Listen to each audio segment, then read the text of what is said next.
எங்க வீட்டுக்குள்ள ஏகப்பட்ட பிரச்சனை. எங்க அப்பா குடிகாரனா மாறிட்டாரு. எங்க அம்மா உடம்புக்கு முடியல. அண்ணன்னு ஒருத்தன் இருக்கான். அவன் எதுக்கு இருக்கிறான், ஏன் இருக்கான்னு தெரியல. ஆல்மோஸ்ட் அவனும் ட்ரக் அடிக்ட் ஆயிட்டான். எனக்கு 2 தங்கைகள் இருக்கிறாங்க. நாளைக்கு அவங்களுடைய வாழ்க்கைய வேற பார்க்க வேண்டியிருக்கு. கடன், ஏகப்பட்ட கடன் சுமை. அதனால என்னோட வீட்ல இருந்த ஏகப்பட்ட பொருட்கள விக்க வேண்டியதாயிடுச்சு. எந்த நேரத்திலயும் என்னோட வீட்டு காணி இன்னொருத்தர்கிட்ட பறிபோகலாம். சுத்தி இருக்கவங்களும் அவ்வளோ நல்லவங்க இல்ல. அவங்க எந்த நேரத்திலயும் என்னோட குடும்பத்த வீழ்த்துறதுக்கே தயாரா இருக்கிறாங்க. ஏன்னா, என் மொழி பேசுறவங்க இல்ல அவங்க. அவங்க எந்த நேரத்திலயும் என் வீட்டுக்குள்ள இது என் வீடு, உங்க வீடெல்லாம் இல்லடா. நீங்க வாடகைக்கு தான்டா இருக்கிறீங்கன்னு சொல்லி எந்த நேரத்திலயும் சொல்லலாம். இப்படி ஏகப்பட்ட பிரச்சனை என் குடும்பத்துக்குள்ள ஓடிட்டு இருக்கு. இப்ப நான் என்ன பண்றேன், நான் ஒருத்தன் தான் இதுல பொறுப்பா இருந்தேன்னா, இந்த குடும்பத்தையும், இந்த பிரச்சனைகளையும் சரிபடுத்த முடியும். ஆனா நான் என்ன பண்றேன்னா, பக்கத்து ஊர்ல, இல்ல பக்கத்து மாவட்டத்துல எனக்கு ஒரு பெரியப்பா குடும்பம் இருக்கு. அந்த குடும்பத்துக்கு புதுசா ஒரு மாப்பிள்ளை வராரு. அதாவது என்னோட ஒண்ணு விட்ட தங்கச்சிக்கு, இல்ல அக்காவுக்கு ஒரு மாப்பிள்ளை பார்த்துருக்காங்க. அந்த மாப்பிள்ளை யாரு, என்ன அதெல்லாம் எனக்கு தெரியவே தெரியாது. இந்த குடும்பம் நமக்கு சொந்தம் தான். ஆனா தூரத்துல இருக்கு. அ ஏதோ ஒரு காலத்துல ஒண்ணா இருந்தோங்கிற ஒரு சின்ன பந்தம் மட்டும் தான் இருக்கு. அவ்வளவுதான். ஆனா, அந்த மாப்பிள்ளை யாருன்னு தெரியாது. அவர் அந்த வீட்டுக்கு சரி வருவாரான்னு தெரியாது. ஆனா, அந்த மாப்பிள்ளைய நான் ஒரு மனிதனா என்னோட சோஷியல் நெட்வொர்க்ல ரொம்ப காலமா பார்க்குறேன்.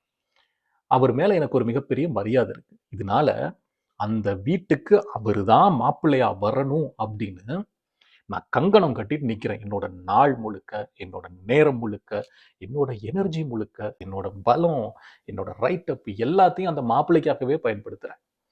அந்த வீட்டுக்கு அந்த மாப்பிள்ளை வர்றதுனால எங்க குடும்பத்தை பிரச்சனை தீர போறதும் இல்ல. எங்க குடும்பத்துடைய நன்மைன்னு சொல்றதுக்கு எதுவுமே நடக்க போறதில்ல. இதுதான் அண்மையில தமிழக தேர்தல் தொடர்பா இலங்கை தமிழர்கள் எடுத்துக்கொண்ட ஆக்ரோஷமான நடவடிக்கைகள் இப்படிதான் இருக்கு. ஒவ்வொருத்தரும் கொந்தளிக்கிறானுங்க. அது அதுக்கு யாழ்ப்பாணமா, மட்டக்களப்பா, கொழும்பா, நுவரெலியாவா அதெல்லாம் வித்தியாசமே இல்ல. இலங்கையினுடைய ஒட்டுமொத்த தமிழர்களும் கொந்தளிச்சு போய் ஒரு உயிரை கொடுக்கிற லெவலுக்கு போயிருக்கிறாங்க. இது ஏன் நடந்தது? இப்படி நடந்ததுனால நடக்கக்கூடிய நன்மை என்ன, தீமை என்ன? இந்த காணொளியில பார்க்கலாம். Welcome to Krishna 360. ஈழத்து தமிழர்கள் எப்போதுமே இந்தியாவை எப்படி பார்க்கறாங்க, தமிழகத்தை எப்படி பார்க்கறாங்க? இந்தியா மீது ஒரு மிக காட்டமான ஒரு எண்ணம் தான் இருக்கு. ஏன்னா கடந்த கால வரலாற்றின் கசப்புகள் அப்படி. இந்தியா அமைதி காக்கும் படைன்னு சொல்லி உள்ள நடந்த அட்டூழியங்கள், அக்கிரமங்கள், இந்த போர் தொடர்ந்து நடந்து 2009 முடிவுக்கு வர்ற வரைக்கும் இந்திய அரசாங்கமாக இருந்து கொண்டு இந்த போர்ல ஈழத்தமிழர்களுக்கு எதிராக என்ன மாதிரியான காய்களை நகர்த்தி எப்படியெல்லாம் நடந்து கொண்டது இதெல்லாம் பார்க்கிறப்போ ஒரு ஒரு வெறுப்புணர்ச்சி தான் இருக்கு. ஆனா சினிமான்னு வரும்போது நாம பார்க்கிற சீரியல், நாம பார்க்கிற சினிமா, நாம கேட்கிற பாடல், நம்ம பார்க்கிற ரியாலிட்டி ஷோ இது எல்லாமே முழுக்க முழுக்க தமிழகம் தான். அதனால அது எங்களுடைய ரத்தத்திலேயே ஊறி போய் இருக்கிறதுனால ஒரு பார்வை அளவுக்கு அதிகமா அங்க இருக்கிறது அப்படிங்கிறது சகஜம். இது 2013ஆம் ஆண்டுக்கு பிறகு என்ன நடந்ததுன்னா, இந்த சோஷியல் நெட்வொர்க் எல்லாம் உள்ள வர தொடங்கினதுக்கு அப்புறமா இது இன்னும் அளவுக்கு அதிகமா ஸ்ப்ரெட் ஆகுது. இதை இன்னொரு வகையில சொல்லணும் அப்படின்னா 2009க்கு பிறகு அறிவார்ந்து சிந்திக்கக்கூடிய ஒரு சமுதாயத்தை, புத்திஜீவி சமூகமாக இருந்த ஒரு சமுதாயத்தை, கல்விசார் தகமைகள் கொண்ட ஒரு தலைவர்களை உருவாக்கக்கூடிய ஒரு சமுதாயத்தை பட்டிமன்றங்கள்லையும், விவாத மேடைகளிலையும், இலக்கிய சந்திப்புகள்லையும், கணிதத்திலையும், விஞ்ஞானத்திலையும் சாதித்து கொண்டிருந்த ஒரு தலைமுறைய முழுக்க முழுக்க இந்த போருக்கு பிறகு சிந்தனையற்ற ஒரு சமுதாயமாக மாற்றிவிட வேண்டும் அப்படிங்கிறதுல இலங்கை அரசும் சரி, உலகமும் சரி, இந்திய புலனாய்வும் சரி திட்டமிட்டு வேலை செய்தது. அதோடைய ஒரு பகுதி தான் இன்னைக்கு இலங்கையினுடைய ஒட்டுமொத்த இலங்கையினுடைய ட்ரக் ஹப் இன்னைக்கு யாழ்ப்பாணம். யாழ்ப்பாணம் தான் ஒட்டுமொத்த இலங்கைக்கான போதைப் பொருளினுடைய தலைநகரமா மாறி இருக்கு. இதோட இன்னொரு வடிவம் தான் இந்த அரசியல்ல இருந்து இவங்களை பிரிக்கணும். தீவிரமா ஒரு தேசம் கோரியவர்களை, தீவிரமாக ஒரு தனிநாட்டு கோரிக்கையை முன்வைத்து உயிரை கொடுத்தவங்களை அங்கிருந்து பிரிச்சு எடுக்கணும். அப்ப எப்படியெல்லாம் பிரிச்சு எடுக்கலாம்? அதுக்கு மிக முக்கியமா நல்லதொரு வாய்ப்பாக, நன்வாய்ப்பாக அவங்களுக்கு கிடைச்சது இந்த சோஷியல் நெட்வொர்க். இதெல்லாம் வந்ததுக்கு அப்புறமா கொஞ்சம் கொஞ்சமா இவங்க வந்து ஈழத்து அரசியல்ல இருந்து விலக ஆரம்பிச்சிட்டாங்க. மொத்தமா வேற ஒரு பக்கமா நகர ஆரம்பிச்சிட்டாங்க. அதை இன்னும் அளவுக்கு அதிகமா உறுதிப்படுத்தணும் அப்படிங்கிறதுக்காக தான் நீங்க அண்மை காலமா பாருங்க, தமிழ்நாட்டு ரியாலிட்டி ஷோ எல்லாத்துலயுமே ஈழத்தமிழர்களுக்கு ஒரு முக்கியத்துவம் கொடுக்கப்படுது. அதோட போக்குல தான் இங்க இலங்கையில இருந்து அதுக்கும் வடக்கு கிழக்கு மலையகம் எந்த பாகுபாடும் இல்லாம அங்கிருந்து போறவங்க எல்லாம் வெல்றாங்க. நான் அவங்க திறமைசாலிகள் இல்லைன்னு சொல்ல வரல.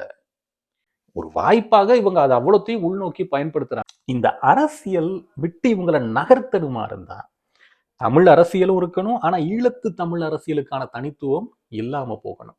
அதுக்கு தமிழக அரசியலை பேசிட்டு போங்க. 2 இறையாண்மை மிக்க தேசங்கள். இந்தியா தனி இறையாண்மை, இலங்கை தனி இறையாண்மை. நீ எவ்வளவுதான் இங்க இருந்து கத்துனாலும் உனக்கு ஒரு அரசியல் இருக்கிற மாதிரியான ஒரு மாயை இருக்கும். அங்க உருவாகிற முதலமைச்சர் வந்து உனக்கானவர்கிற மாதிரியான ஒரு இல்லூஷனை நீ கிரியேட் பண்ணுவ. ஆனா நீ அங்க பார்த்துட்டு இருக்கிற நேரத்துல இங்க உன்னுடைய அரசியல் கடந்து போய்கிட்டே இருக்கும். மீள முடியாத மாதிரியான ஒரு சவக்குழிக்குள் அது புதைக்கப்படும். அதனுடைய ஒரு நீட்சி தான் இந்த தேர்தல்ல ஈழத்து தமிழர்கள், இலங்கை தமிழர்கள் நடந்து கொண்ட விதம். யாழ்ப்பாணத்துல கட் அவுட் விஜய்க்கு, சீமானுக்கு. மட்டக்களப்புல கட் அவுட் விஜய்க்கு, சீமானுக்கு. நுவரெலியா பதுலுல கட் அவுட் விஜய்க்கு. ஏன்னா அங்க சீமான் படம் வைக்க முடியாது. வச்சா சுட்டுட்டு போயிடுவான். சுடுறதுங்கிறது கொஞ்சம் பெரிய வார்த்தை தான். புடனிலேயே போட்டு விட்டுருவானுங்க. ஏன்னா அது அந்த நிலவமைப்பு அப்படி, அங்க அதெல்லாம் பண்ண முடியாது. இந்த குத்தி முறிகிறானுங்களே விர்ச்சுவல் வாரியர்ஸ், எங்களுக்கு வந்து 90% 95% இந்திய அரசியல்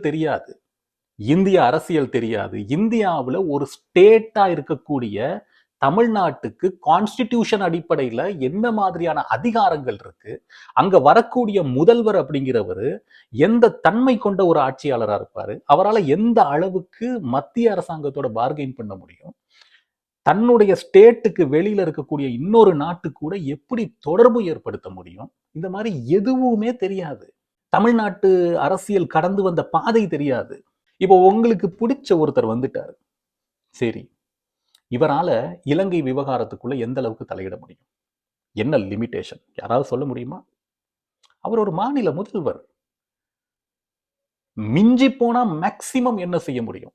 இலங்கையில நடந்ததாக கூறப்படுகின்ற இனப்படுகொலைக்கு ஒரு சர்வதேச நீதியை பெற்றுத்தர வேண்டும் அப்படின்னு மத்திய அரசாங்கத்துக்கு கடிதம் போடலாம், லெட்டர் எழுதலாம், சட்டமன்றத்தில் ஒரு தீர்மானம் கொண்டு வரலாம், மக்களை ஒன்று திரட்டி ஒரு போராட்டம் நடத்தலாம். மக்கள் அதுக்கெல்லாம் இப்போ வரமாட்டாங்க.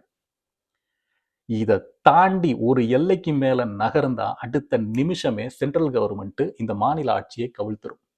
நீங்க கற்பனையில உருவாக்கி வச்சிருக்கிற அந்த முதல்வர் காணாம போயிடுவார். இவ்வளவுதான். கச்சத்தீவை மீட்பேன் அப்படிங்கிறது தான் இலங்கையில பரபரப்பா போச்சு. கச்சத்தீவை வச்சிருக்கிறதுனால இந்தியாவுக்கு எந்த பிரயோஜனமும் இல்லை. அப்படி ஒரு பிரயோஜனம் இருக்குன்னா இவ்வளவு பெரிய பாரத உபகண்டம் ஜியோ பொலிட்டிக்ஸுக்குள்ள மிக முக்கியமான இடமா அது இருக்கு அப்படின்னா கொடுக்குமா அது இலங்கைக்கு? அதை வச்சிருந்து எந்த பிரயோஜனம் அப்படின்னா எடுத்துட்டு போன்னு சொல்லி விட்டுருச்சு. இப்போ கச்சத்தீவை மீட்பேன்னு சொல்ற அந்த ஒரு விஷயத்தை, அந்த வாக்குறுதியை நிறைவேற்றுறதுக்காக விஜய் வந்த உடனே என்ன பண்ணாரு? கச்சத்தீவுக்கு உடனடியா காவல்துறையை அனுப்பி, பெட்டாலியன்ஸை அனுப்பி கச்சத்தீவை சுத்தி வளைச்சு மீட்டுட்டாரா? சென்ட்ரல் கவர்மெண்ட்டுக்கு கடிதம் எழுதுறாரு. அட எருவ மாட்டு பயலுகளா, இத்தனை ஆண்டுகளா அதை தானே செய்துட்டு இருக்கிறாங்க. ஜெயலலிதா அதை தானே செய்தாங்க. சட்டமன்றத்தில் அவங்க பேசின விஷயமே இருக்கே. விஜய் மற்றும் ஸ்டாலின்ல வேற யாரோ புதுசு வரப்போற அரசியல்வாதிகள் மாதிரி இல்லை ஜெயலலிதா. சட்டமன்றத்தில் அவங்களுக்குன்னு சொல்லி ஒரு கடுமையான நிலைப்பாடு இருந்தது.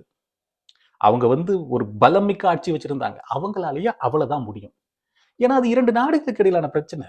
அதுலயும் வரைமுறை மிக்க அதிகாரங்கள் இருக்கு. சரி, அங்கேயும் அங்க வர்ற ஒரு முதல்வர் தன்னுடைய மாநிலத்துல இப்போ இழந்து போன அதிகாரங்களை மீட்டெடுத்துட முடியுமா? கடைசியா நடந்த ஒரு விஷயம் சொல்றேன். ஃபெடரலோட அழகான சிஸ்டமே வந்து ஸ்டேட்டும் சென்ட்ரலும் அதிகாரங்களை பகிர்ந்து கொள்ளும். அதுல ஸ்டேட்டுக்கு சில அதிகாரங்கள் இருக்கும், சென்ட்ரலுக்கு சில அதிகாரங்கள் இருக்கும், ரெண்டுக்கும் பொதுவா பொதுப்பட்டியல்னு ஒன்று இருக்கும். இதுதான் இலங்கையிலையும் மாகாண சபைக்கு சில அதிகாரங்கள், மத்திக்கு சில அதிகாரங்கள், பொது நிரல் பட்டியல்னு ஒன்று இருக்கும். இப்ப கல்வி அப்படிங்கிறது வந்து இவ்வளவு காலமா இந்தியாவில் தமிழ்நாட்டில் மாநில அதிகாரமாக தான் இருந்தது. மாநிலம் தான் அதை கண்ட்ரோல் பண்ணும். ஆனா அதையும் கடந்த ஆட்சியாளர்கள் என்ன பண்ணிட்டாங்கன்னா சென்ட்ரலோட பொதுப்பட்டியலுக்கு கொண்டு வந்துட்டாங்க. இப்ப அதை மீட்டெடுத்து கொண்டு வர முடியுமா? ஏற்கனவே நீட்டு பிரச்சனை இருக்கு, அந்தந்த மாநிலங்களுக்கு இருந்த அதிகாரங்களை டிஎம்கே முன் வச்சது மாதிரி பூரண சுயாட்சி அப்படிங்கிறத உருவாக்க முடியுமா? எதுவுமே நடக்காது. அப்ப ஏன் இந்த அளவு கொந்தளிப்பு? நமக்கு குருந்தூர் மலையை காப்பாற்ற முடியல, அதை இல்ல ட்ரெண்ட் ஆக்கி இருக்கணும். என் கண்ணு முன்னாடி நிலாவரை கிணறு வரைக்கும் சிங்கள பௌத்த மேலாதிக்கம் வந்துருச்சு, அதை இல்ல தடுக்க போகணும். பலிகாமம் வடக்கு தையிட்டியில இந்த கோவில் வந்துருச்சு, எத்தனை அரசு மாறினாலும் ஒன்றும் பண்ண முடியாது, முடிஞ்சிருச்சு. அதை இல்ல தடுக்க போகணும். செம்மணி புதைகுழிக்கு பதில் இல்லை, அரசியலமைப்பு தீர்வுன்னு சொல்லப்பட்டதுக்கு இதுவரைக்கும் எந்த முன்னேற்பாடுகளும் இல்லை. புதிய அரசு வரும்போது கொடுத்த வாக்குறுதிகளுக்கு என்ன பதில் அப்படிங்கிறது இதுவரைக்கும் தெரியல. தோட்ட தொழிலாளர்களுக்கு காணி உரிமை அப்படிங்கிற விஷயத்த உறுதிபட வாக்குறுதியா கொடுத்துதான் இந்த அரசு வந்துச்சு. இன்னைக்கு வரைக்கும் 1 இன்ச் நகரல. அதை இல்ல ட்ரெண்ட் பண்ணணும். தோட்ட தொழிலாளர்கள் மீதான தாக்குதல் சம்பவங்கள், வன்முறை சம்பவங்கள் கூடிட்டு இருக்கு. இதெல்லாம் தேசமாக பேசணும், நாடாக பேசணும். வாழ்க்கை செலவு நினைச்சதை விட கூட்டிட்டு போகுது. சாமானிய மனிதர்கள் வாழவே முடியல. மிடில் கிளாஸா இருந்தவங்க அப்படின்னு சொல்லப்பட்டவங்க இன்னைக்கு ஏழையா வந்துட்டாங்க. ஏழைகளா சொல்லவை எல்லாம் நடுரோட்டுக்கு வந்துட்டான். இதனுடைய எதிர்காலம் எப்படி அமைய போகுது, இது எங்க கொண்டு போய் விட போகுது, இதையெல்லாம் அக்கறை காட்டணும். இந்த பூமி பந்திலே இப்போதைக்கு ஒரு குறைஞ்சபட்ச அதிகாரமாக கொண்ட ஒரு சுயாட்சி பகுதி தமிழினத்துக்கு இருக்குன்னா அது தமிழ்நாடு தான். அப்ப நாடற்று எல்லா இடத்துலையும் இருக்கிறவன் தமிழ்நாடு தன்னுடைய சொந்த நாடா தான் பார்ப்பான். அங்க என்ன நடந்தாலும் அதுக்கு ஒரு முக்கியத்துவம் கொடுப்பான்.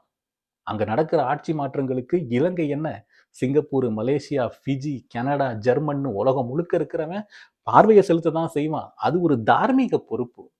ஆனா இந்த அளவுக்கு கொந்தளிச்சுட்டு தூசணத்துல பேசுறது, அடுத்தவனை அவமானப்படுத்துறது, தமிழ்நாடு எந்த அளவுக்கு கேவலமா இந்த விஷயங்கள் நடந்துக்குதோ அதே அளவு மட்டத்துக்கு இறங்குறது, கட் அவுட்டை தூக்குறது, வெற்றி பெற்றுட்டாருன்னு சொல்லி பேரணி போறது, வெக்கமா இல்லையாடா? கேட்கிறேன், வெக்கமா இல்லையாடா? எப்படிப்பட்ட அறிவுசார் ஜீவிகள் கடந்து உருவாக்கி வச்ச அரசியல் ஈழத்து அரசியல். அந்த ஆன்மாக்கள் எல்லாம் உங்களை சபிக்காதாடா? இங்க நீயும் நானும் பிறக்கிறதுக்கு முன்னாடி இருந்து இங்க நடந்த போர், இங்க நடந்த தமிழ் மக்களுக்கான அநியாயம், அட்டூழியங்கள் எல்லாத்துலயுமே பின்தளத்துல இருந்து பாதுகாப்பா இருந்தது இந்த தமிழ்நாடு. ரத்தம், பெட்ரோல், ஆயுத கடத்துறதுக்கான அந்த வழிமுறை, அந்த கடல் வழி, உணர்வு ரீதியா ரொம்ப வேணாம், உணர்வு ரீதியான அந்த ஒன்றுபடுதல். இந்தியா வேற, தமிழ்நாடு வேற. நான் இந்தியாவை பத்தி பேசல, தமிழ்நாடை பத்தி பேசுறேன். அப்போ அவங்க நம்ம அரசியலை பேசுறதுக்கு அவங்களுக்கு உரிமை இருக்கு. இந்த தென்னிலங்கை இருக்குல்ல, அவங்களுக்கு எப்பவுமே ஒரு தேவை இருக்கு. என்னன்னா, ஒரு பூதத்தை காட்டணும். அப்ப அதுக்கு ஒரு வாய்ப்பா விஜய் அப்படிங்கிறவர் மொத்த நாட்டுக்கும் எல்லாருக்கும் தெரிஞ்சவர். இந்த நேரத்துல இவர் அரசியலுக்கு வரப்போறேன்னு சொன்ன நேரத்துல இருந்து அவர் பழைய விஷயங்கள், அதாவது ஈழத்தமிழர்களுக்கான போராட்டங்கள், அதுல கலந்துகிட்டு அவர் பேசின விஷயங்கள், கச்சத்தீவை திரும்ப பெறுவேன், இதையெல்லாம் பெருசுபடுத்தி தென்னிலங்கை மெயின் ஸ்ட்ரீம் மீடியா பேசிக்கிட்டு இருக்கு. அதை தலைப்புச் செய்தியா அடிக்குது. விரிவுரையாளர்கள், கல்வியாளர்களை கூப்பிட்டு தமிழ்நாட்டுக்கு விஜய் வந்துட்டான், அதனால எங்க நாட்டுக்கு ஆபத்தான்னு சொல்லி விவாதிக்குது. அவன் அந்த அளவு முட்டாள். அவனும் முட்டாள், அவனுடைய மக்களையும் முட்டாளதான் வச்சிருக்கான் அவன். சரியோ தப்போ, அனுரகுமார் அவனுடைய அரசாங்கம் உருவானதுக்கு அப்புறமா ஒரு பேரினவாத அலை அப்படிங்கிறது, சிங்கள பௌத்த கொடூரம்ங்கிறது ஒரு உரைநிலைக்கு போயிருக்குங்க. பாருங்க, உரைநிலைக்கு போயிருக்கு. அது இல்லாம போகல, உரைநிலைக்கு போயிருக்கு. அது எந்த நேரத்திலையும் உசுப்பி விட்டா மேல வரும். அந்த உசுப்புற வேலையை தான் இப்ப நீங்க செஞ்சிட்டு இருக்கீங்க. இதே நாளைக்கு இதே இனக்கலவரங்களை உருவாக்கி இந்த மாதிரி விஷயங்களை கொண்டு போயிட்டு மக்கள் கிட்ட சேர்த்து அதை ஒரு ரத்த களரியாக்கி, அந்த ரத்த களரியை வச்சே ஆட்சிக்கு வந்த வரலாறு கொண்டவங்க நாளைக்கு இதை தூக்கி பிடிச்சி அரசியல் செஞ்சு ஒரு ரத்த களரியை ஏற்படுத்தி அது ஒரு படுகொலை வரைக்கும் போச்சுன்னா, ஒரு கலவரம் வரைக்கும் போச்சுன்னா, எந்த முதலமைச்சரா உன்னைய காப்பாத்துவான்? எவன் காப்பாத்துவான்? கடிதம் எழுதுவாங்க, வன்மையாக கண்டிக்கிறேன், இது ஒரு மகாபாதக செயல், மத்திய அரசு தலையிட்டு இதை தடுக்க வேண்டும். இவ்வளவுதான் வரும். Either it is Vijay or Seeman. இவ்வளவுதான் நடக்கும். அந்த இரத்த களரியை ஏற்படுத்தினா அதை அனுபவிக்க போறது நீயும் நானும் தான். அங்கதான் அது நிற்கும், நம்ம மக்கள் தான். புரிதலோட செயல்படணும். ஒருத்தன் தன்னோட மோதிரத்தை தொலைச்சிட்டான். அவ கேட்கிறப்போ, இல்ல மோதிரம் தொலைஞ்சு போச்சு. எங்க தொலைஞ்சு போச்சு? அங்க தொலைஞ்சு போச்சு. அப்ப இங்க தேடிட்டு இருக்கீங்க? இல்ல இங்கதான் வெளிச்சமா இருக்கு அப்படின்னு சொன்னானா. அந்த முட்டாள்தனத்தை நோக்கி ஒரு அறிவார்ந்த சமூகம் சென்று கொண்டிருக்கிறது என்பதை வருத்தத்துடன் பதிவு செய்து விடைபெறுகிறேன். வணக்கம்.